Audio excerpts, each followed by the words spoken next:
अब हम बात करते हैं कि डीलर और डिस्ट्रीब्यूटर्स को क्या सुविधा मिलती है।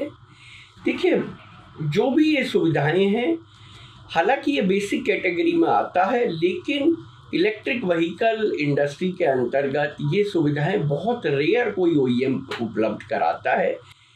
मैं बात कर रहा हूँ फाइनेंस फैसिलिटी की, इंश्योरेंस फैसिलिटी की, और उसके अलावा वैल्यू एड इंश्योरेंस या इंश्योरेंस शील्ड की बात कर रहा हूँ। सबसे पहले हम बात करते हैं फाइनेंस फैसिलिटी की। देखिए, लो स्पीड व्हीकल को फाइनेंस करने का बहुत कम फाइनेंस कंपनीज या बैंकिंग सिस्टम्स उपलब्ध है भारत के अंतर्गत।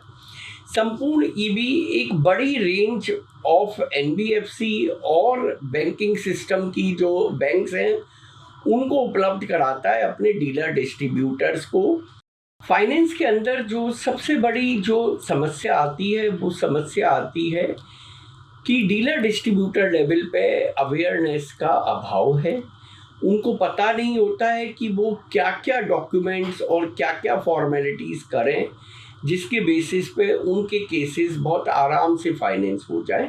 संपूर्ण ईवी उनकी एक पूरी गाइड उन्होंने बनाई हुई है जो उनको दी जाती है, और उस गाइड को अगर फॉलो करते हैं डीलर डिस्ट्रीब्यूटर्स तो उनके व्हीकल को फाइनेंस होने में कोई समस्या नहीं आती है। अब हम बात करते हैं इंश्योरेंस की। देखिए, लो स्पीड व्हीकल में इंश्योरेंस कोई कंपल्शन नहीं है, लेकिन अपने इन्वेस्टमेंट की सुरक्षा के लिए संपूर्ण ईवी हमेशा प्रेरित करता है ग्राहक को कि वो इंश्योरेंस के लिए जाए। कल को किसी दुर्भाग्यवश अगर मान लीजिए कोई एक्सीडेंट हो जाता है या गाड़ी में कोई प्रॉब्लम आ जाती है जो कि वारंटी के अंतर्गत कवर नहीं होता है, तो उसको इंश्योरेंस क्लेम लेने के लिए आपके पास एक इंश्योरेंस पॉलिसी का होना अनिवार्य है। संपूर्ण ईवी एक पूरी गाइडलाइंस देती है अपने डीलर डिस्ट्रीब्यूटर्स को, जिसको फॉलो करके वो इस इंश्योरेंस फैसिलिटी का लाभ उठा सकते हैं। अब हम बात करते हैं वैल्यू एड सर्विसेज की। तो संपूर्ण ईवी का एक इंश्योरेंस शील्ड प्रोग्राम है जिसमें वो 7 तरीके की बेनिफिट देता है। सबसे पहले हम बात करते हैं जिसमें कि हम एक्सटेंडेड वारंटी की बात करते हैं। ओईएम ने जो वारंटी दी है उसके बियॉन्ड जितनी वारंटी ओईएम ने दी है उतनी वारंटी ही उसके अलावा इंश्योरेंस कंपनी प्रोवाइड करती है। ये पहली फैसिलिटी हो गई।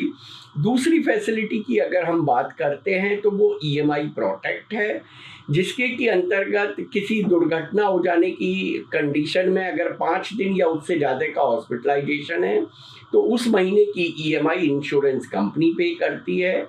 हम बात करते हैं लोन प्रोटेक्ट की। लोन प्रोटेक्ट दुर्घटना हो जाने के केस में जिसमें कि ग्राहक की या सवार की मृत्यु हो जाती है, उस केस के अंतर्गत इंश्योरेंस कंपनी उस पूरे व्हीकल के लोन को रीपेमेंट करती है। हम इसके बाद बात करते हैं रोड साइड असिस्टेंस की। मान लीजिए आपकी गाड़ी कहीं चलते चलते ऐसी जगह खराब हो गई है जहां से आपको उसे टो करा के लाना है या आपको कोई मैकेनिक की अर्जेंट रिक्वायरमेंट है, तो ऐसे केस में रोड साइड असिस्टेंस की फैसिलिटी मिलती है। हम बात करते हैं लॉस फ्रॉम वर्क के कंपेंसेशन की।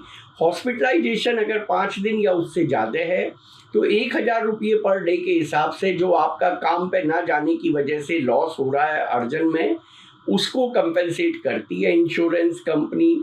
इसके बाद हम बात करते हैं पर्सनल एक्सीडेंट कवरेज की। 15 लाख रुपये तक का मृत्यु हो जाने की दशा में कवरेज मिलता है, इंश्योरेंस कंपनी देती है। इसके अलावा हम बात करते हैं टायर के एक्सटेंडेड इंश्योरेंस की। बहुत बार ऐसा होता है कि जो ओईएम है टायर का, वो टायर के कट जाने और फट जाने की दशा में उसकी वारंटी नहीं देता है, लेकिन हमारी ये जो फैसिलिटी है ये कट जाने और फट जाने जिसमें ओईएम ने मना कर दिया है उस दशा में भी वारंटी के अंतर्गत हम कवर करते हैं इंश्योरेंस कंपनी के थ्रू। ये सारी फैसिलिटीज़ ऐसी हैं जो संपूर्ण ईवी के अलावा कोई दूसरा ओईएम नहीं प्रोवाइड करा रहा है। तो इन 3 सुविधाओं को अगर आप सुचारू रूप से देते हैं तो डीलर डिस्ट्रीब्यूटर को सेल करना बहुत आसान हो जाता है।